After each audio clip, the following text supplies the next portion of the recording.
ವಿದ್ಯಾರ್ಥಿಗಳೇ,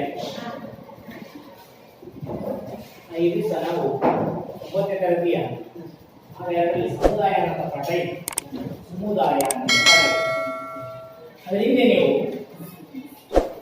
ಕುಟುಂಬದ ಬಗ್ಗೆ ತಿಳ್ಕೊಂಡಿರಲ್ಲ. ಕುಟುಂಬದ ಬಗ್ಗೆ ಗೊತ್ತು. ಕುಟುಂಬದಲ್ಲಿ ಸಾಮಾನ್ಯವಾಗಿ ತಂದೆ ತಾಯಿ ಮತ್ತು ಮಕ್ಕಳು ಇರ್ತಾರೆ. ಹೌದಾ? ಹೌದು. ತಂದೆ ತಾಯಿ ಮಕ್ಕಳು ಮೊಮ್ಮಕ್ಕಳು ಅವರೆಲ್ಲ ಸೇರಿಸಿ ನಾವು ಏನಂತ ಕರಿತೇವೆ? ಕುಟುಂಬ ಅಂತ ಕರಿತೇವೆ. ಕುಟುಂಬಗಳು, ಹಲವಾರು ಕುಟುಂಬಗಳು ಸೇರಿ ಸಾಮಾನ್ಯವಾಗಿ ಏನಾಗ್ತದೆ ಅಂತ ಹೇಳಿದ್ರೆ ನಾನು ಸಮುದಾಯ ಅಥವಾ ಇನ್ನೊಂದು ಪದ ನಾನು ಬಳಸಿದ್ದೆ, ಹಲವಾರು ಕುಟುಂಬಗಳು ಸೇರಿ ಸಮಾಜ ಆಗ್ತದೆ. ಹೌದಾ? ಸೊ ಹೀಗೆ ಸಮಾಜ ದೊಡ್ಡ ವ್ಯಾಪ್ತಿ ಉಳ್ಳದ್ದು.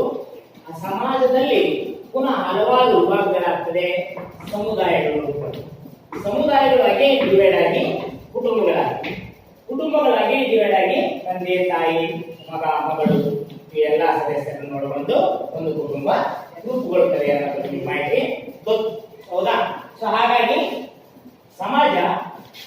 ಸಮುದಾಯ ಹಲವಾರು ಕುಟುಂಬಗಳಿಂದ ರಚನೆ ಆಗುವಂಥದ್ದು. ಹಾಗೆ ಹಲವಾರು ಕುಟುಂಬಗಳು ಸಾಮಾನ್ಯವಾಗಿ ಕುಟುಂಬದ ಸದಸ್ಯರು. ಹೌದಾ? ಹಲವಾರು ಸದಸ್ಯರಿಂದ ಕುಟುಂಬಗಳು ರಚನೆ ಆಗ್ತದೆ ಅನ್ನೋದು ನಿಮ್ಗೆ ಗೊತ್ತು. ಸರಿ, ಈಗ ನಾವು ಸಮುದಾಯ ಅಂದ್ರೆ ಏನು ಅನ್ನೋದ್ರ ಬಗ್ಗೆ ನೋಡಿ. ಸಮುದಾಯ ನಿಮಗೆ ಆ ಬೋರ್ಡ್ ಅನ್ನು ನೋಡಿದಾಗ ಅಲ್ಲಿ ಸಮುದಾಯ ಅನ್ನೋದು ಇದೆ ಮಧ್ಯದಲ್ಲಿ.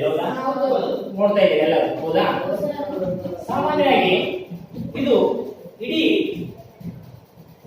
ಸಮುದಾಯ ವಿಷಯದಲ್ಲಿ ಯಾವ್ಯಾವ ವಿಷಯಗಳನ್ನ ನಾವು ಅಭ್ಯಾಸ ಮಾಡ್ತೇವೆ, ಏನೆಲ್ಲ ಭಾಗಗಳಿವೆ ಅನ್ನೋಂಥದ್ದು ಸಂಪೂರ್ಣ ಚಿತ್ರವನ್ನು ನೀಡುತ್ತದೆ. ಹೇಗೆ ನೋಡಿ, ಮೊದಲೇ ಸಮುದಾಯ. ಹೌದಾ? ಕಾಣ್ತಾ ಇದೆಯಾ? ಸಮುದಾಯದಲ್ಲಿ ನಾವು ಎಷ್ಟು ಭಾಗಗಳನ್ನಾಗಿ ಮಾಡಿದ್ದೇವೆ? ಮೇನ್ 4 ವಿಭಾಗಗಳಾಗಿ ಮಾಡಿದ್ದೇವೆ. ಯಾವ್ದು? ಅಲೆಮಾರಿ ಸಮುದಾಯ, ನಗರ ಸಮುದಾಯ, ಬುಡಕಟ್ಟು ಸಮುದಾಯ, ಗ್ರಾಮ ಸಮುದಾಯ. ಸೊ ಇಲ್ಲಿ ಒಟ್ಟು 4 ಸಮುದಾಯಗಳು ಇವೆ ಅನ್ನೋದನ್ನ ಆ ಚಿತ್ರ ನಮಗೆ ತೋರಿಸ್ತದೆ. ಹೌದಾ? ಆ ಚಿತ್ರ ನಮಗೆ ತೋರಿಸ್ತದೆ. ಸೊ ಹಾಗೆ ಆ ಸಮುದಾಯಗಳನ್ನ ನಾವು ಪುನಃ ಇನ್ನು ಬೇರೆ ನೋಡಿ. ಉದಾಹರಣೆ, ಇದು ಅಲೆಮಾರಿ ಸಮುದಾಯ. ಹೌದಾ? ಕಾಣ್ತಾ ಇದೆಯಲ್ಲ? ಇದು ಅಲೆಮಾರಿ ಸಮುದಾಯದಲ್ಲಿ ನಾವು ಪುನಃ ಒಳಗೊಟ್ಟು ನೋಡಿದಾಗ ನಾವು 2 ಭಾಗಗಳನ್ನು ಮಾಡಬಹುದು. ಅಲೆಮಾರಿ ಸಮುದಾಯದ ಅರ್ಥ, ಅಲೆಮಾರಿ ಸಮುದಾಯ ಅಂದ್ರೆ ಏನು, ಹಾಗೆ ಇನ್ನೊಂದು ಅಲೆಮಾರಿ ಸಮುದಾಯದ ಲಕ್ಷಣಗಳು ಅನ್ನೋದು ಕೂಡ ನಮಗೆ ಈ ಪಾಠದಲ್ಲಿ ಅಥವಾ ಈ ವಿಷಯದಲ್ಲಿ ತಿಳ್ಕೊಳ್ಬೇಕು ಅನ್ನೋದು. ಸೊ ಹಾಗೆ ಎಲ್ಲ ನಗರ ಸಮುದಾಯದ ಅರ್ಥ, ಲಕ್ಷಣಗಳು, ಹಾಗೆ ಬುಡಕಟ್ಟು ಸಮುದಾಯದ ಅರ್ಥ ಮತ್ತು ಲಕ್ಷಣಗಳು, ಹಾಗೆ ಇನ್ನೊಂದು ಗ್ರಾಮ ಸಮುದಾಯದ ಅರ್ಥ ಮತ್ತು ಲಕ್ಷಣಗಳು, ಮತ್ತು ಗ್ರಾಮಗಳ ಪ್ರಕಾರಗಳು ಕೂಡ ಇಲ್ಲಿ ವಿಶೇಷವಾಗಿ ಇವೆ.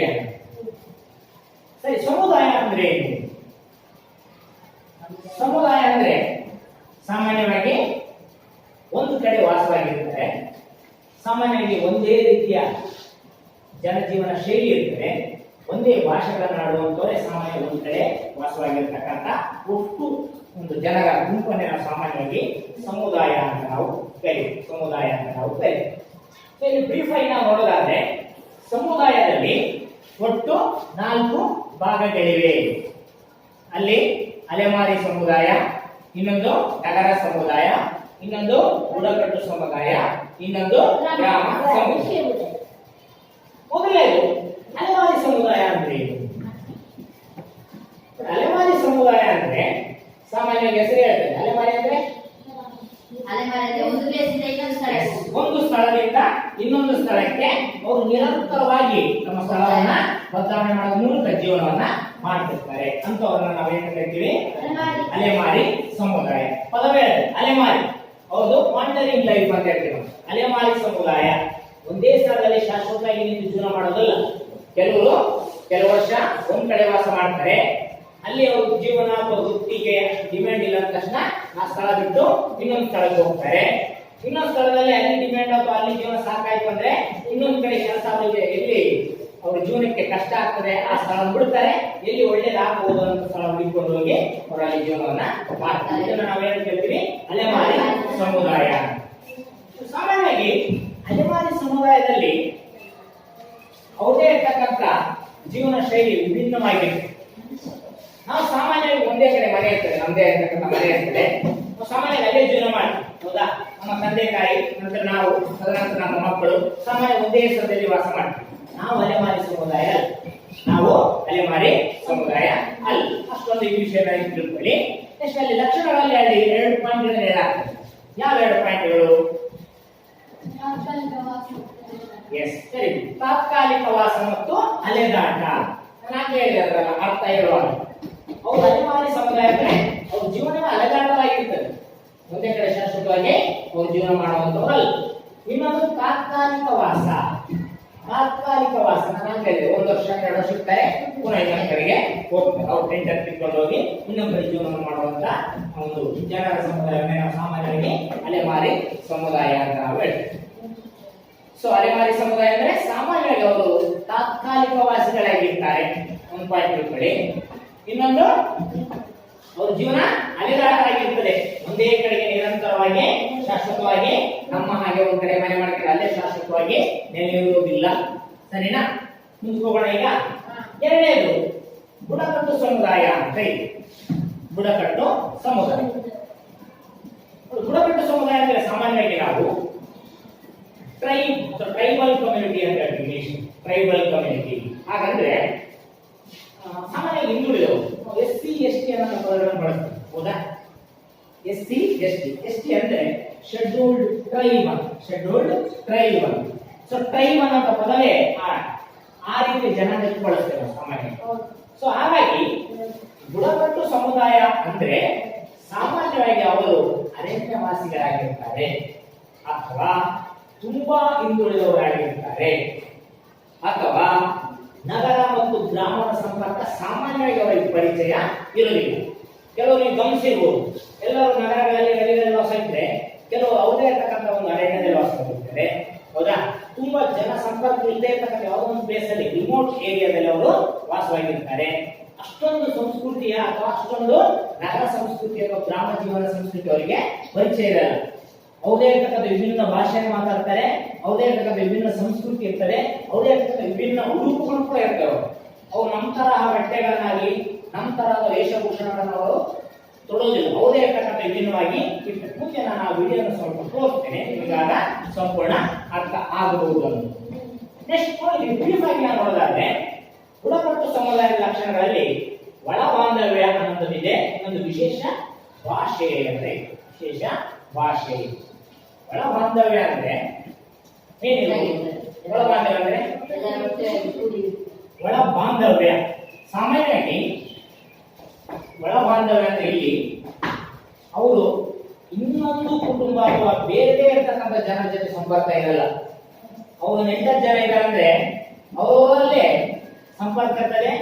ಅವ್ರ ಮುಂದಿನ ಜೀವನ ಕೂಡ ಅವರಲ್ಲೇ ಮಾಡ್ಕೊಳ್ತಾರೆ. ಅಂದ್ರೆ ಮದುವೆ ಕೂಡ ಆ ಕುಟುಂಬದ ಒಳಗಡೆನೆ ಮದುವೆ ಆಗುವಂತ ವ್ಯವಸ್ಥೆಯನ್ನ ಅವರು ಹೊಂದಿದ್ದಾರೆ. ಇದನ್ನ ನಾವು ಒಳ ಬಾಂಧವ್ಯ ಅಂತ ಹೇಳ್ತೀವಿ. ಎಲ್ಲೋ ಅರಣ್ಯದಲ್ಲಿ ವಾಸವಾಗಿರ್ತಕ್ಕಂಥವ್ರು ಅಥವಾ ಬುಡಕಟ್ಟು ಜನರು ನಗರದಲ್ಲಿ ಇರ್ತಕ್ಕಂಥ ಒಬ್ಬ ವ್ಯಕ್ತಿಗೆ ವರ ಅಥವಾ ವಧು ಕೊಟ್ಟು ಮದುವೆ ಮಾಡೋದಿಲ್ಲ. ಅವರಲ್ಲೇ ಒಳ ಬಾಂಧವ್ಯ ವ್ಯವಸ್ಥೆಯನ್ನ ಹೊಂದಿರ್ತಾರೆ. ಅವ್ರ ಮೊದಲಿನ ಕೂಡ ಅದೇ ರೀತಿ ಬೆಳೆದು ಬಂದಿರ್ತಕ್ಕಂಥ. ಎರಡನೇದು ವಿಶೇಷ ಭಾಷೆ. ನಾವೆಲ್ಲರೂ ಕನ್ನಡ ಅಥವಾ ತುಳು ಅನ್ನೋ ಭಾಷೆ ಮಾತಾಡ್ತಾರೆ, ಹಾಗೆ ಅವರಿಗೂ ಕೂಡ ಒಂದು ವಿಶೇಷ ಭಾಷೆ ಇರ್ತದೆ. ವಿಶೇಷ ಭಾಷೆ ಅಂದ್ರೆ ಆಕ್ಚುಲಿ ಅದು ಸಾಮಾನ್ಯ ನಮಗೆ ಅರ್ಥ ಆಗ್ಲಿಕ್ಕಿಲ್ಲ, ಅವರೇ ಇರತಕ್ಕಂಥ ಭಾಷೆ, ಅವ್ರು ಮಾತ್ರ ಮಾತಾಡೋದು. ಸಾಮಾನ್ಯವಾಗಿ ಆ ಭಾಷೆಗಳಿಗೆ ಲಿಪಿ ಇರೋದಿಲ್ಲ, ಸಾಮಾನ್ಯವಾಗಿ ಆ ಭಾಷೆಗಳಿಗೆ ಲಿಪಿ ಇರೋದಿಲ್ಲ. ಆದ್ರೆ ಆ ಸಮುದಾಯದ ಎಲ್ಲಾ ಜನರಿಗೆ ಅದು ಅರ್ಥ ಆಗುತ್ತೆ.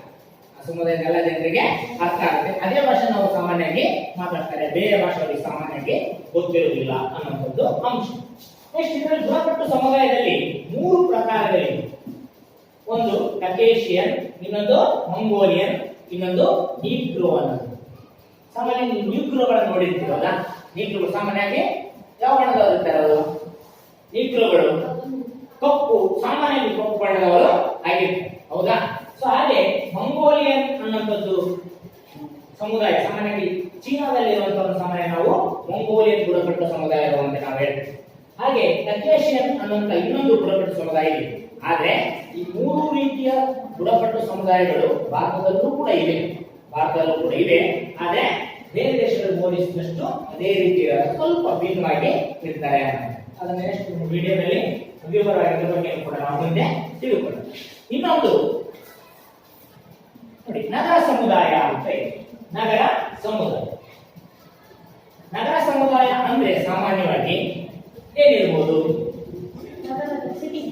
ಸಿಟಿ ಸಾಮಾನ್ಯ ಯಾವ ಲಕ್ಷಣಗಳನ್ನು ಹೊಂದಿರ್ತದೆ ಅಂದ್ರೆ ಜನಸಂಖ್ಯೆ ಹೆಚ್ಚಿರ್ತದೆ, ತುಂಬಾ ಇರ್ತದೆ. ಹೌದಾ? ಜನಸಂಖ್ಯೆ ಹೆಚ್ಚಿರುವಂತಹ ಸಮುದಾಯವನ್ನು ಸಾಮಾನ್ಯವಾಗಿ ನಾವು ಏನಂತ ಕರೀಬಹುದು? ನಗರ ಸಮುದಾಯ, ನಗರ ಪ್ರದೇಶ ಅಂತ ನಾವು ಕರೀತೀವಿ. ಸೊ ಇಲ್ಲಿ ನಗರ ಸಮುದಾಯ ಅಂದ್ರೆ ಸಾಮಾನ್ಯವಾಗಿ 2011ರ ಜನಗಣತಿ ಪ್ರಕಾರ 5,000 ಜನಸಂಖ್ಯೆಗಿಂತ ಹೆಚ್ಚು ಇರುವ ಒಂದು ಪ್ರದೇಶವನ್ನು ಸಾಮಾನ್ಯ ನಗರ ಅಂತ ಕರೀತಾರೆ. ಅಲ್ಲಿ ವಾಸಿಸುವ ಒಟ್ಟು ಸಮುದಾಯವನ್ನು ನಾವು ನಗರ ಸಮುದಾಯ ಅಂತ ನಾವು ಕರೀತೀವಿ. ಸಾಮಾನ್ಯವಾಗಿ ನಗರ ಸಮುದಾಯ ಅಂದ್ರೆ ಹೆಚ್ಚು ಜನಸಂಖ್ಯೆ ಉಳ್ಳ ಸಮುದಾಯ ಅನ್ನೋದನ್ನ ಅರ್ಥ ತಿಳ್ಕೊಳ್ಳಿ. ಸಾಮಾನ್ಯವಾಗಿ ಗಾತ್ರ ದೊಡ್ಡದು, ಬಹು ಸಂಸ್ಕೃತಿ ಅದರ ಲಕ್ಷಣಗಳು ಹೊಂದಿದೆ. ನಾವಾಗಲೇ ಹೇಳಿ ಗಾತ್ರದಲ್ಲಿ ದೊಡ್ಡದು ನಗರ, ಹೌದಾ? ಹಳ್ಳಿಗಳು ಗ್ರಾಮಗಳು ಗಾತ್ರದಲ್ಲಿ ಚಿಕ್ಕದಿರ್ತದೆ. ನಗರಗಳು ಗಾತ್ರದಲ್ಲಿ ತುಂಬಾ ದೊಡ್ಡದಾಗಿರ್ತದೆ, ವಿಶಾಲವಾಗಿರ್ತದೆ. ನಗರಗಳಲ್ಲಿ ಬಹು ಸಂಸ್ಕೃತಿ ಇರ್ತದೆ. ಬಹು ಸಂಸ್ಕೃತಿ ಅಂದ್ರೆ ವಿಭಿನ್ನ ಸಂಸ್ಕೃತಿ ಇರ್ತದೆ. ಅಂದ್ರೆ ನಗರಗಳಲ್ಲಿ ನಾನಾ ಧರ್ಮದವರು ವಾಸವಾಗಿರ್ತಾರೆ, ನಾನಾ ಜಾತಿಯವರು ವಾಸವಾಗಿರ್ತಾರೆ, ನಾನಾ ಭಾಷೆಗಳನ್ನು ಮಾತನಾಡುವ ಜನ ವಾಸವಾಗಿರ್ತಾರೆ. ಹಾಗೆ ನಾನಾ ರೀತಿಯ ತುಡುಕು ಅಥವಾ ಉಡುಪು ಮತ್ತೆ ಹಾಗೆ ಆಹಾರ ಸೇವನೆಯಲ್ಲಿ ಕೂಡ ವಿಭಿನ್ನ ಆಹಾರ ಸೇವನೆ ಪದ್ಧತಿಯನ್ನ ರೂಢಿ ಮಾಡಿಕೊಂಡಿರ್ತಾರೆ. ಅಂತ ವಿಭಿನ್ನ ಸಂಸ್ಕೃತಿ ನಾವು ಸಾಮಾನ್ಯವಾಗಿ ನಗರದಲ್ಲಿ ಕಾಣ್ತೀವಿ. ಹಾಗಾದ್ರೆ ಅದಕ್ಕೆ ವಿರುದ್ಧವಾಗಿ ಇನ್ನೊಂದು ಸಮುದಾಯ ಇದೆ, ಅದು ಗ್ರಾಮ ಸಮುದಾಯ ಅಂತ. ಈ ಗ್ರಾಮ ಸಮುದಾಯದಲ್ಲಿ ಸಾಮಾನ್ಯವಾಗಿ ಬಹು ಸಂಸ್ಕೃತಿ ಕಂಡು ಬರುವುದಿಲ್ಲ. ಇಲ್ಲಿ ನೋಡಿ, ಮುಖ್ಯವಾಗಿ ಗ್ರಾಮ ಸಮುದಾಯದ ಅರ್ಥ ನಾವು ನೋಡೋದಾದ್ರೆ ಸಾಮಾನ್ಯವಾಗಿ ಜನಸಂಖ್ಯೆಯಲ್ಲಿ ಕಡಿಮೆ ಇರ್ತದೆ. ಸಾಮಾನ್ಯ ಗ್ರಾಮಗಳಲ್ಲಿ ನಾವು ಏನು ಕಾಣಬಹುದು? ಗ್ರಾಮಗಳಲ್ಲಿ ಏನಿರ್ತದೆ ಸಾಮಾನ್ಯವಾಗಿ? ಏನು? ದನ ಕಾಯಿಗಳು ಇರ್ತದೆ. ಇಟ್ ಮೀನ್ಸ್ ಅವರು ಸಾಮಾನ್ಯ ಯಾವ ಕೆಲಸ ಮಾಡ್ತಿರ್ತಾರೆ? ಕೃಷಿ ಕೆಲಸವನ್ನ ಮಾಡ್ತಾ ಇರ್ತಾರೆ. ಹೌದಾ? ಕೃಷಿ ಕೆಲಸವನ್ನ ಹೆಚ್ಚಾಗಿ ಅವಲಂಬನೆಯಾಗಿರ್ತಕ್ಕಂಥವ್ರನ್ನ ನಾವು ಸಾಮಾನ್ಯವಾಗಿ ಗ್ರಾಮಗಳಲ್ಲಿ ಕಾಣ್ತೇವೆ, ನಗರಗಳಲ್ಲಿ ಕಾಣಲ್ಲ. ನಗರಗಳಲ್ಲಿ ಜಾಸ್ತಿ ಕೃಷಿ ಮೇಲೆ ಡಿಪೆಂಡ್ ಆಗಿರುತ್ತೆ. ಬೇರೆ ಕೆಲಸಗಳು, ಬೇರೆ ಬಿಸಿನೆಸ್ ಅವೆಲ್ಲ ಇರ್ತದೆ. ಹೌದಾ? ಗ್ರಾಮಗಳಲ್ಲಿ ನಾವು ಸಾಮಾನ್ಯವಾಗಿ ಕೃಷಿ ಮೇಲೆನೆ ಹೆಚ್ಚು ಅವಲಂಬನೆಯಾಗಿರ್ತಕ್ಕಂಥ ಸಮುದಾಯವನ್ನ ನಾವು ಸಾಮಾನ್ಯವಾಗಿ ಕಾಣ್ತೇವೆ. ಅಷ್ಟು ತಿಳ್ಕೊಳ್ಳಿ. ನೆಕ್ಸ್ಟ್ ಗ್ರಾಮಗಳಲ್ಲಿ ಕೂಡ ನಾನಾ ಪ್ರಕಾರಗಳಿವೆ. ಕೇಂದ್ರೀಕೃತ ಗ್ರಾಮ ಮತ್ತೆ ಇನ್ನೊಂದು ಚಕ್ರಾಕಾರದ ಗ್ರಾಮ, ಹಾಗೆ ನಾನಾ ರೀತಿಯ ಗ್ರಾಮಗಳನ್ನು ಕೂಡ ನಾವು ಕಾಣ್ತೇವೆ. ಅಂದ್ರೆ ಗ್ರಾಮಗಳಲ್ಲಿ ಕೆಲವು ಒಂದೇ ಕಡೆಗೆ ಗುಂಪಾಗಿ ಮಾಡಿದೆ, ಕೆಲವು ಕಡೆ ಯು ಶೇಪ್ ಅಲ್ಲಿ ಕೂಡ ಕೆಲವು ಗ್ರಾಮಗಳು ಇರುವುದು, ಮತ್ತೆ ಕೆಲವು ಕಡೆ ತುಂಬಾ ಎಲ್ ಶೇಪ್ ಅಲ್ಲಿ ಕೂಡ ಗ್ರಾಮಗಳು ಇರುವುದು, ಕೆಲವು ಕಡೆ ಚಕ್ರಾಕಾರದ ಗ್ರಾಮಗಳು ಸಹ ಇರುವುದು, ಕೆಲವು ಕಡೆ ಇಲ್ಲೊಂದು ಮನೆ ಅಲ್ಲೊಂದು ಮನೆ ಹೀಗೆ ಚದುರಿದ ಗ್ರಾಮಗಳನ್ನು ಕೂಡ ನಾವು ಕಾಣ್ತೀವಿ. ಗ್ರಾಮಗಳಲ್ಲಿ ಕೂಡ ವಿಭಿನ್ನ ಗ್ರಾಮಗಳನ್ನು ನಾವು ಕಾಣ್ತೀವಿ. ಒಂದೊಂದು ಗ್ರಾಮ ಒಂದೊಂದು ಶೈಲಿಯನ್ನ ಹೊಂದಿರ್ತದೆ. ಇದು ಗ್ರಾಮಗಳ ಪ್ರಕಾರ.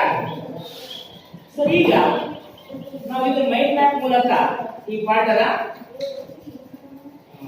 ಫಲಿತಾಂಶವನ್ನು ನಾವು ತಿಳ್ಕೊಳ್ಳಿಕ್ಕೆ ಪ್ರಯತ್ನ ಮಾಡಿ. ಹೌದಾ? ಸರಿ, ತದನಂತರ ಈಗ ನಾವು ಇನ್ನೊಂದು ಹಂತಕ್ಕೆ ಹೋಗೋಣ.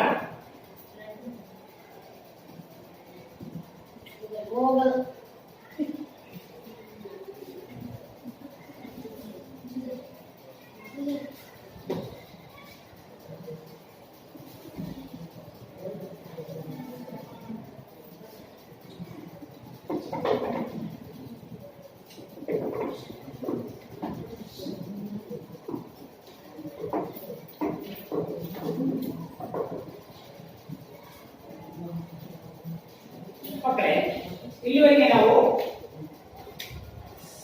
ಸಮುದಾಯದ ಒಟ್ಟು ಪ್ರಕಾರಗಳು, ಹಾಗೆ ಅದರ ಅರ್ಥ ಮತ್ತು ಲಕ್ಷಣಗಳನ್ನು ನಾವು ತಿಳ್ಕೊಂಡ್ವಿ. ಹೌದಾ? ಸೊ ಇದು ಇಸ್ರೇಲಿ ಅನ್ನುವಂತ ಹೊಸ ವಿಧಾನದ ಮೂಲಕ ಕೂಡ ನಾವು ಒಂದು ಪಾಠವನ್ನ ಸಂಕ್ಷಿಪ್ತ ತಿಳ್ಕೊಳ್ಳಿಕ್ಕೆ ಒಂದು ವೇ ಅಂತ ನಾವು ಹೇಳ್ತೀವಿ. ಇಲ್ಲಿ 4 ಸಮುದಾಯಗಳಿವೆ. ನಾನು ತೋರಿಸಿದೆ 4 ಸಮುದಾಯಗಳು ಯಾವ್ಯಾವ ಅಂತ ಆಗಲೇ ಹೇಳಿ. ಇಲ್ಲ, ಮೊದಲನೇದು, ಎರಡನೇದು, ಇನ್ನೊಂದು ಗ್ರಾಮ ಒಟ್ಟು 4 ಸಮುದಾಯಗಳು ಇವೆ. ಸಾಮಾನ್ಯವಾಗಿ ಅಲೆಮಾರಿ ಸಮುದಾಯ, ಇಲ್ಲಿ ಚಿತ್ರ ಕಾಣ್ತಾ ಇದೆ ನಮಗೆ. ಅಲೆಮಾರಿ ಸಮುದಾಯದ ಜೀವನ ಶೈಲಿ ಹೀಗಿರ್ತದೆ. ಅವರು ಸಾಮಾನ್ಯವಾಗಿ ಹೌದು ತಾತ್ಕಾಲಿಕ ವಾಸ ಇರ್ತದೆ ಅಂತ ಹೇಳ್ತಾರೆ. ಹೌದಾ, ಅಲೆದಾಟ ಇರ್ತದೆ ಅಂತ ಹೇಳಿ ಸಾಮಾನ್ಯವಾಗಿ ಟೆಂಟ್ಗಳಲ್ಲಿ ಅವರು ವಾಸ ಮಾಡ್ತಾರೆ. ಟೆಂಟ್ಗಳಲ್ಲಿ ವಾಸ, ನಮಗೆ RCC ಮನೆ ಮಾಡಿ ಹೆಚ್ಚು ಲಕ್ಷಗಟ್ಟಲೆ ಬಂಡವಾಳ ಹೂಡಿ ಯಾರು ಇದು ಮಾಡ್ಕೊಳ್ಳಲ್ಲ. ಅವ್ರ ವಾಸನೆ ತಾತ್ಕಾಲಿಕ, 1 ವರ್ಷ 6 ತಿಂಗಳು ಇಷ್ಟೇ ಇರ್ತದೆ. ಹಾಗಾಗಿ ಅವರು ಹಣ ಮನೆ ಕಟ್ಟಲಿಕ್ಕೆ ಜಾಸ್ತಿ ಖರ್ಚು ಮಾಡಲು ಸಿಂಪಲ್ ಆಗಿ ಟೆಂಟ್ಗಳಲ್ಲಿ ವಾಸವಾಗಿರ್ತಾರೆ. ಹೌದಾ, ಅವ್ರು ತಾತ್ಕಾಲಿಕ ವಾಸ, 1 ವರ್ಷ ಇನ್ನೊಂದು ಕಡೆಗೆ ಹೋಗ್ಬೇಕಾಗ್ತದೆ. ಸೊ ಹಾಗಾಗಿ ಈ ರೀತಿಯ ಸಮುದಾಯವನ್ನು ನಾವು ಸಾಮಾನ್ಯವಾಗಿ ಅಲೆಮಾರಿ ಸಮುದಾಯ ಅಂತ ಹೇಳ್ತೇವೆ. ಎರಡನೇದು ಬುಡಕಟ್ಟು ಸಮುದಾಯ, ಅರಣ್ಯವಾಸಿಗಳು ಅಂತ ಹೇಳ್ತೇನೆ ನಾನು. ಸಾಮಾನ್ಯವಾಗಿ ತುಂಬಾ ಹಿಂದುಳಿದ ಜನಾಂಗ ಅಂತ ಕೂಡ ಹೇಳಿದೆ. ಹೌದಾ, ಸೊ ಬುಡಕಟ್ಟು ಸಮುದಾಯದವರು ಸಾಮಾನ್ಯವಾಗಿ ಅವ್ರದೇ ಇರತಕ್ಕಂಥ ವಿಭಿನ್ನ ಶೈಲಿ, ಉಡುಪುಗಳು, ತೊಡುಪು ಮತ್ತೆ ಸಂಸ್ಕೃತಿ ಇರ್ತಾರೆ. ಸಾಮಾನ್ಯ ನೀವು ಟಿವಿಗಳಲ್ಲಿ ಗಮನಿಸಿರ್ಬೋದು. ನೆಕ್ಸ್ಟ್ ನಾನು ವಿಡಿಯೋ ಕೂಡ ತೋರಿಸ್ತೇನೆ. ಓಕೆ, ಇದು ಬುಡಕಟ್ಟು ಸಮುದಾಯ ಈ ಬಗ್ಗೆ ಇರ್ತದೆ ಅಂತ ನಿಮಗೆ ಕಲ್ಪನೆ ಬರಲಿ ಅನ್ನೋ ಉದ್ದೇಶ. ಆನಂತರ ನಗರ ಸಮುದಾಯ, ಸಾಮಾನ್ಯವಾಗಿ ನಗರ ಸಮುದಾಯದಲ್ಲಿ ಜನಸಂಖ್ಯೆ ಹೆಚ್ಚಿರ್ತದೆ. ಸಾಮಾನ್ಯವಾಗಿ ಬಿಲ್ಡಿಂಗ್ಗಳು ಕೂಡ ಯಥೇಚ್ಛವಾಗಿ ಕಂಡು ಬರ್ತದೆ. ಹೌದಾ, ಅಲ್ಲಿ ತುಂಬಾ ಹಸಿರು ಕಂಡು ಬರಲ್ಲ. ಹಸಿರು ಸಾಮಾನ್ಯ ಕಂಡು ಬರೋದು ಇಲ್ಲಿ ಗ್ರಾಮಗಳಲ್ಲಿ. ಹೌದಾ, ಗ್ರಾಮಗಳಲ್ಲಿ ಸಾಮಾನ್ಯ ಕಂಡು ಬರ್ತದೆ. ಆನಂತರ ಗ್ರಾಮ ಸಮುದಾಯ, ಸಾಮಾನ್ಯವಾಗಿ ಹಳ್ಳಿಗಳು ಈ ಚಿತ್ರ ಹೊಂದಿರ್ತವೆ. ಸಾಮಾನ್ಯ ಕೃಷಿಯನ್ನ ಹೆಚ್ಚಾಗಿ ಅವಲಂಬಿಸಿರ್ತಾರೆ. ಮನೆಗಳು ಕೂಡ ತುಂಬಾ ಚಿಕ್ಕದಾಗಿ ಅಲ್ಲಲ್ಲಿ ಇರ್ತವೆ. ಹಾಗೆ ಅವರು ಸಾಮಾನ್ಯ ಜೀವನ ಶೈಲಿ ಕೂಡ ತುಂಬಾ ಸರಳವಾಗಿದೆ. ಸೊ ಇದು ಗ್ರಾಮ ಸಮುದಾಯವನ್ನು ನಿರ್ಮಿಸುವಂತ ಇನ್ನೊಂದು ಚಿತ್ರ. ಇದು ಒಟ್ಟಾರೆ ಸಮುದಾಯದ ಬಗ್ಗೆ ನಿಮಗೆ ಒಂದು ಐಡಿಯಾ ಬರಲಿ ಅನ್ನೋ ಉದ್ದೇಶ ಮಾಡಿರ್ತಕ್ಕಂಥ ಒಂದು ಪ್ರಯತ್ನ ಅಂತ ನಾವು ಹೇಳ್ಬೋದು. ನೆಕ್ಸ್ಟ್ ಒನ್,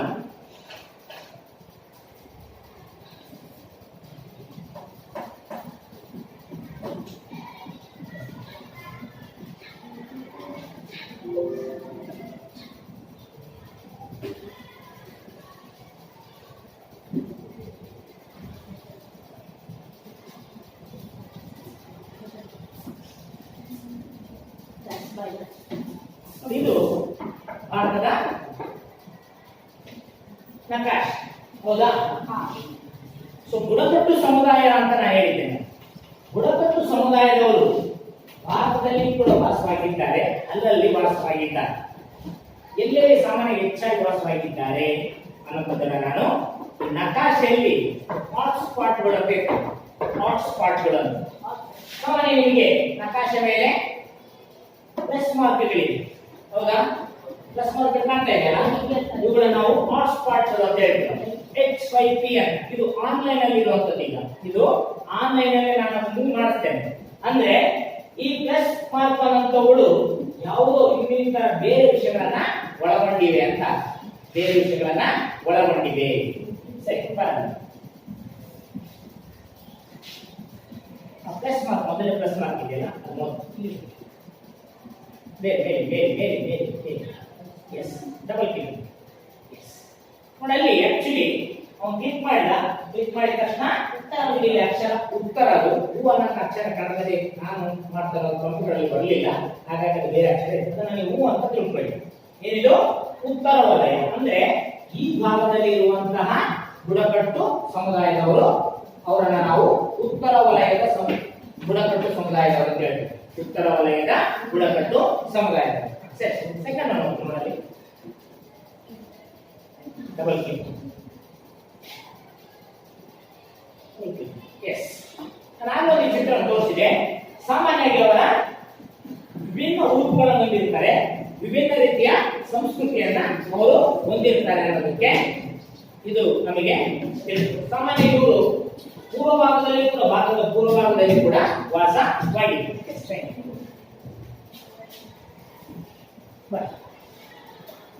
ನೆಕ್ಸ್ಟ್ ಒನ್ ನೋಡಿ, ಭಾರತದ ಉತ್ತರ ಭಾಗದಲ್ಲಿ ಕೂಡ ಈ ಸಮುದಾಯದವರು ಇದ್ದಾರೆ, ಪೂರ್ವದಲ್ಲಿ ಕೂಡ ಈ ಸಮುದಾಯದವರು ಇದ್ದಾರೆ, ಹಾಗೆ ಮಧ್ಯ ಭಾರತದಲ್ಲಿ ಕೂಡ ಇದ್ದಾರೆ. ಒಂದು ಕೇಂದ್ರ ವಲಯದ ಎಸ್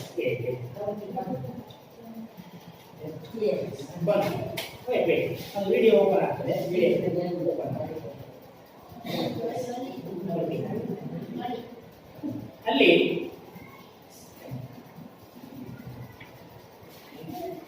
ಇವುಗಳೆಲ್ಲ ಹಾಟ್ಸ್ಪಾಟ್ಗಳಂತ ನಾವು ಕರೀತೇವೆ. ಆ ಹಾಟ್ಸ್ಪಾಟ್ಗಳಲ್ಲಿ ಏನೋ ಒಂದು ವಿಷಯ ಇರ್ತದೆ ಅಂತ ಅರ್ಥ. ಪ್ಲಸ್ ಮಾರ್ಕ್ ಇದೆ ಅಂದ್ರೆ ಅಲ್ಲೇನೋ ಆ ವಿಷಯಕ್ಕೆ ಸಂಬಂಧಪಟ್ಟಿರ್ತಕ್ಕಂಥ ಹೆಚ್ಚುವರಿ ಅಂಶ ನಮಗೆ ಸಿಗ್ತಾ ಇದೆ ಅನ್ನೋ ಅಂಶವನ್ನು ನಾವು ಸಾಮಾನ್ಯವಾಗಿ ಅದರ ಮೂಲಕ ತಿಳ್ಕೋಬಹುದು. ಇಲ್ಲಿ ಕ್ಲಿಕ್ ಮಾಡಿದಾಗ ನಮಗೆ ಉತ್ತರದ ವಲಯ ಅಂತ ಹೇಳಿ ನಾವು ಆ ಸಮುದಾಯದವರು, ಇಲ್ಲಿ ಪೂರ್ವದ ವಲಯ ಅಂತ ಹೇಳಿ, ನೆಕ್ಸ್ಟ್ ಇದು ಮಧ್ಯ ವಲಯ ಅಥವಾ ಕೇಂದ್ರ ವಲಯ ಅಂತ ನಾವು ಹೇಳ್ತೇವೆ. ಈ ವಿಡಿಯೋ ಈಗ ಆಗ್ತಾ ಇದೆ.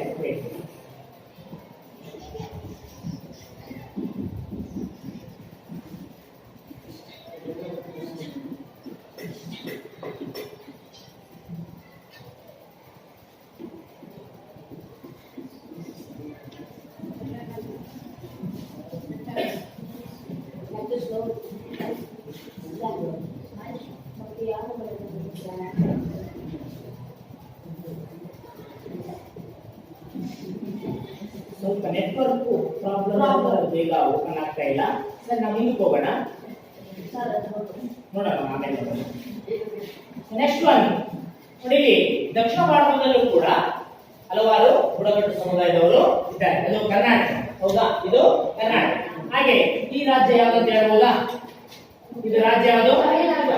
ತಮಿಳುನಾಡು, ಹೌದಾ? ಇದು ತಮಿಳುನಾಡು. ತಮಿಳುನಾಡಲ್ಲೂ ಕೂಡ ತೋಡ ಜನಾಂಗ ಅನ್ನುವಂತ ಒಂದು ಬುಡಕಟ್ಟು ಸಮುದಾಯದವರು ಇದ್ದಾರೆ. ಆ ಸಮುದಾಯದವರದ್ದು ಇಲ್ಲಿ ವಿಷಯ. ಇಲ್ಲಿ ದಕ್ಷಿಣ ವಲಯ ತಮಿಳುನಾಡು ತೋಡ ಜನಾಂಗ ಅನ್ನೋದು ಬರ್ತದೆ. ತಮಿಳುನಾಡು ತೋಡ ಜನಾಂಗ ಅಲ್ಲಿ ಪ್ರಸಿದ್ಧವಾಗಿ ಇರುವಂತಹ ಬುಡಕಟ್ಟು ಸಮುದಾಯ. ನೀವು ಇತ್ತೀಚೆಗೆ ಕೆಲವು ದಿನಗಳ ಹಿಂದೆ ಟಿವಿಯಲ್ಲಿ ರಿಯಾಲಿಟಿ ಶೋಗಳು ಬರ್ತಾ ಇದೆ, ಹೌದಾ? ರಿಯಾಲಿಟಿ ಶೋಗಳಲ್ಲಿ ಅಂಡಮಾನ್ ಮತ್ತು ನಿಕೋಬಾರ್ ದ್ವೀಪಗಳಿಗೆ ಕೂಡ ಹೋಗಿದ್ದು ಯಾರಾದರೂ ನೋಡಿರಬಹುದು. ಅಂಡಮಾನ್ ಮತ್ತು ನಿಕೋಬಾರ್ ದ್ವೀಪಗಳಲ್ಲಿ ಒಂದೆರಡು ಮೂರು ಗುಂಪುಗಳ ಮಾಡಿದ್ರು. ಜಾರ್ವಾ, ಭೋಂಗೆ ಅಂತ ಕೆಲವು ನೆನಪಿರ್ಬೋದು, ಹೌದಾ? ಅವರೆಲ್ಲ ನಾವು ಏನ್ ಕರಿತೀವಿ? ಬುಡಕಟ್ಟು ಸಮುದಾಯದವರೇ. ಅವರು ಬುಡಕಟ್ಟು ಸಮುದಾಯದವರು. ಸರಿ, ಈಗ ನೆಕ್ಸ್ಟ್ ಬೇರೆ ಇನ್ನೊಂದು ಹೋಗೋಣ. ಲಾಸ್ಟ್ ಕೊನೆಯದಾಗಿ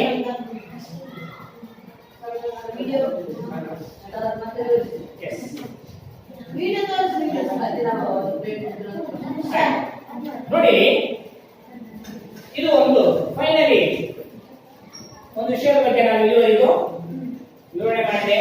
ನೀವು ಕೂಡ ಕೆಲವು ವಿಷಯ ಗೊತ್ತಿರೋ ಆ ವಿಷಯಗಳನ್ನ ನೆನಪಿಸ್ಕೊಂಡ್ರಿ. ಹಾಗೆ ಹಲವಾರು ವಿಷಯಗಳನ್ನ ನಾವು ತಿಳ್ಕೊಂಡ್ರಿ. ಯಾರು ಎಷ್ಟು ವಿಷಯಗಳನ್ನ ತಿಳ್ಕೊಂಡಿದ್ದಾರೆ ಅನ್ನೋದನ್ನ ನಾವು ಫೈನಲಿ ವ್ಯಾಲ್ಯೂಯೇಷನ್ ಮೂಲಕ ಕಂಡುಕೊಳ್ಬಹುದು, ಮೌಲ್ಯಮಾಪನ ಮಾಡಬಹುದು. ನಿಮಗೆ ಕಾಣ್ತಾ ಇದೆ ಅಂತ ಭಾವಿಸ್ತೇನೆ. ಕಾಣ್ತಾ ಇದೆಯಲ್ಲ? ನಾನು ಇನ್ನೊಮ್ಮೆ ಓದ್ತೇನೆ. ಮೊದಲನೇದು ಮಂಗೋಲಿಯನ್ ಡ್ಯಾಶ್ ಸಮುದಾಯ. ಆನ್ಸರ್ಗಳು ಇದೆ, ಆನ್ಸರ್ ಬಿಡಿಸ್ಕೊಳ್ಳಿ, ಆಮೇಲೆ ನಿಮ್ಮ ಕಡೆಯಿಂದ ನಾನು ಮಾಡಿಸ್ತೇನೆ. ಎರಡನೇದು ಚಕ್ರಾಕಾರ ಡ್ಯಾಶ್ ಸಮುದಾಯದ ಪ್ರಕಾರ. ಆನ್ಸರ್ ಅದರಲ್ಲಿ ಒಂದಿದೆ. ಗಾತ್ರ ದೊಡ್ಡದು ಡ್ಯಾಶ್ ಸಮುದಾಯದ ಲಕ್ಷಣ. ಆನ್ಸರ್ ಅಲ್ಲಿದೆ. ಅಲೆದಾಟ, ಇದು ಅಕ್ಷರ, ಇದು ಆ ಕೋಡಿ. ಅಲೆದಾಟ ಡ್ಯಾಶ್ ಸಮುದಾಯದ ಲಕ್ಷಣ. ಉತ್ತರ ಅಲ್ಲಿದೆ. ಅನ್ನೋದು ಸಮುದಾಯದ ಪ್ರಕಾರಗಳು ಎಷ್ಟು ಅನ್ನೋದು ಉತ್ತರ ಅಲ್ಲಿದೆ. ಸರಿನಾ? ಸೊ ಈ 5 ಉತ್ತರಗಳು ಇಲ್ಲಿವೆ. ಆ ಉತ್ತರಗಳನ್ನು ನಾವು ಸೂಟಬಲ್ ಕ್ವಶನ್ಗೆ ಯಾವುದು ಸೂಟ್ ಆಗ್ತದೋ, ಯಾವುದು ನಿಖರ ಉತ್ತರವೋ ಅದನ್ನ ನಾವು ಇಲ್ಲಿಗೆ ತಂದಿಡಬೇಕಾಗ್ತದೆ. ಆ ಉತ್ತರವನ್ನು ನಾವು ಡ್ರ್ಯಾಗ್ ಮಾಡಿದ್ರೆ ಹೇಳ್ಕೊಂಡು ಬಂದ್ರೆ ಉತ್ತರ ಇಲ್ಲಿ ಬರ್ತದೆ. ಆದ್ರೆ ಲ್ಯಾಪ್ಟಾಪ್ ಅಲ್ಲಿ ಸ್ವಲ್ಪ ಕಷ್ಟ, ಕಂಪ್ಯೂಟರ್ ಅಲ್ಲದು ಸಾಧ್ಯ ಉಂಟು. ಎನಿವೇ ನಾನು ಟ್ರೈ ಮಾಡೋ ಪ್ರಯತ್ನ ಮಾಡಿ. ಓಕೆನಾ? ಯಾರು ಆನ್ಸರ್ ಮಾಡ್ತೀರಿ ಮೊದಲೇ? ಅದು 5 ಯಾರು ಆನ್ಸರ್ ಮಾಡ್ತೀರಿ? ಮಾಡಿ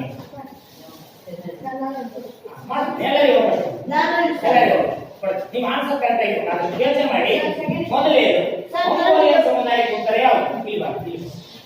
ಮಂಗೋಲಿಯನ್ ಸಮುದಾಯಕ್ಕೆ ಉತ್ತರ ಯಾವುದು? ಅಲ್ಲಿದೆ ಬುಡಕಟ್ಟು ಸಮುದಾಯ. ಸರಿನಾ? ಬುಡಕಟ್ಟು ಸಮುದಾಯ ಸರಿಯಾ? Very good. ಡ್ರ್ಯಾಗ್ ಮಾಡು, ಟ್ರೈ ಮಾಡು ನೋಡಿ. ಜಾಸ್ತಿ ಡ್ರ್ಯಾಗ್ ಮಾಡಲಿಕ್ಕೆ ಪ್ರಯತ್ನ ಮಾಡ್ತಾರೆ. ಈಗ ಡ್ರ್ಯಾಗ್ ಮಾಡ್ಬೋದು. ತಗೊಂಡು ಒಂದು ಎಷ್ಟೇನಕ್ಕೆ ಅದು ಒಂದೇದಕ್ಕೆ. ಆದ್ರೆ ಇದು ಲ್ಯಾಪ್ಟಾಪ್ ಆಗಿರೋದ್ರಿಂದ ಅದು ಅಲ್ಲಿ ಕೂಡ್ತಾ ಇಲ್ಲ, ಕೈಯಲ್ಲಿ ಎಂಡ್ ಆಗ್ತದೆ. ಕಂಪ್ಯೂಟರ್ ಅದು ಸಾಧ್ಯ ಉಂಟು. ಅದು ಯಾಕೆ ಅಂತ ನಾನು ಬೇಕಾಗಿ ಇನ್ನೊಂದು ವಿಡಿಯೋ ಇದೆ ಮೊದಲೇ ಉತ್ತರ ಬುಡಕಟ್ಟು ಸಮುದಾಯ. ಎರಡನೇದು ಚಕ್ರಾಕಾರ ಡ್ಯಾಶ್ ಸಮುದಾಯದ ಪ್ರಕಾರ.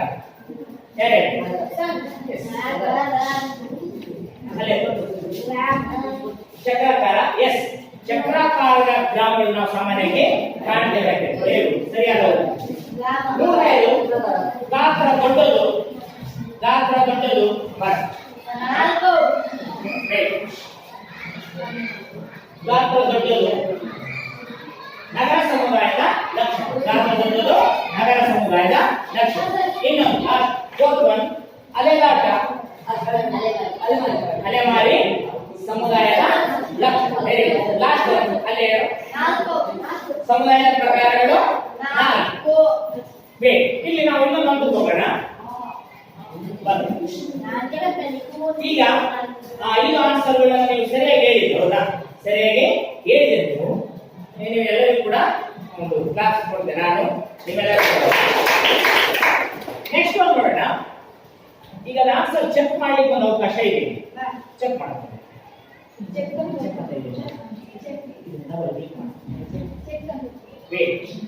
ಎಸ್ ನೋಡಿ, ಇಲ್ಲಿ ನಾವು ಯಾವ್ದಾದ್ರು ಫಿಲಂ ತಂದು ಇಡ್ಲಿಲ್ಲ, ಹೌದಾ?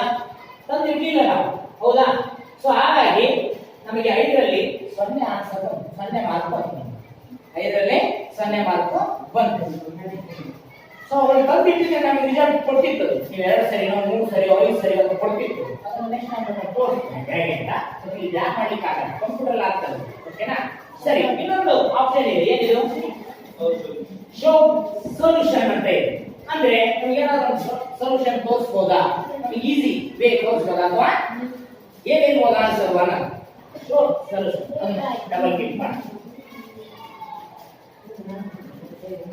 ಎಸ್, ಈಗ ನೋಡಿ ಬದಲಾವಣೆ ಏನಾಯ್ತು? ಸರಿ, ಆನ್ಸರ್ಸ್ ಎಲ್ಲ ಸರಿಯಾವು ನೀವು ಹೇಳಿದ್ದೆ, ಹೌದಾ? ನೀವು ಹೇಳಿರ್ತಕ್ಕಂಥ ಆನ್ಸರ್ ಒಂದು ಆಗಿದೆ, ಹೌದಾ? ಮಂಗೋಲಿಯ ಬುಡಕಟ್ಟು ಸಮುದಾಯ, ಚಕ್ರಾಕಾರ ಗ್ರಾಮ ಸಮುದಾಯದ ಪ್ರಕಾರ, ಗಾತ್ರ ದೊಡ್ಡದು ನಗರ ಸಮುದಾಯದ ಲಕ್ಷಣ, ಅಲೆದಾಟ ಅಲೆಮಾರಿ ಸಮುದಾಯದ ಲಕ್ಷಣ, ಸಮುದಾಯದ ಪ್ರಕಾರಗಳು 4. ಸರಿ ತಾನೆ? ಸೊ ಹೀಗೆ ನಾವು ಎಷ್ಟು ವಿಷಯ ತಿಳ್ಕೊಂಡಿದ್ದೀರಿ ಅನ್ನೋದನ್ನ ನಾವು ಈ ರೀತಿ ಕೂಡ ಟೆಸ್ಟ್ ಮಾಡಬೇಕು. ಸೊ ಇಲ್ಲಿ ಒಟ್ಟಾರೆಯಾಗಿ ನಮಗೆ ಆನ್ಸರ್ ನೀವೆಲ್ಲ ಸರಿಯಾಗಿ ಹೇಳಿದಿರಿ. ಕಂಪ್ಯೂಟರ್ ಇದ್ರೆ ಆ ಪದಗಳನ್ನ ನಾವು ಡ್ರ್ಯಾಗ್ ಮಾಡ್ತಾ ಬಂದು ಅಲ್ಲಿ ಬಿಡಬಹುದು. ಅದ್ರ ತಕ್ಷಣ ಅದು ತಗೊಳ್ತದೆ. ಉಪ್ಪು ಕಬ್ಬಿಣ ಹೇಗೆ ಆಕರ್ಷಣೆ ಮಾಡ್ತದೋ ಆ ರೀತಿ ಅದು ತಗೊಳ್ತದೆ. ಸೊ ಆಮೇಲೆ ನಾವು ಸರಿ ತಪ್ಪು ಅನ್ನೋದನ್ನು ಕೂಡ ಚೆಕ್ ಮಾಡಬಹುದು. ಸೊ ಹೀಗೆ ಸಮುದಾಯದಲ್ಲಿ ಒಟ್ಟು 4 ಪ್ರಕಾರಗಳಿವೆ. ಅಲೆಮಾರಿ ಸಮುದಾಯ, ಬುಡಕಟ್ಟು ಸಮುದಾಯ, ನಗರ ಸಮುದಾಯ, ಗ್ರಾಮ ಸಮುದಾಯ. ಸೊ ಅದರ ಬಗ್ಗೆ ಈ ದಿವಸ ಒಂದು 30-40 ನಿಮಿಷದ ಪಾಠದಲ್ಲಿ ಎಲ್ಲರೂ ಭಾಗವಹಿಸಿದ್ದೀರಿ. ಬಹುಮುಖ್ಯವಾಗಿ ಉತ್ತರಗಳನ್ನ ಚೆನ್ನಾಗಿ ಹೇಳಿದಿರಿ. Thank you very much.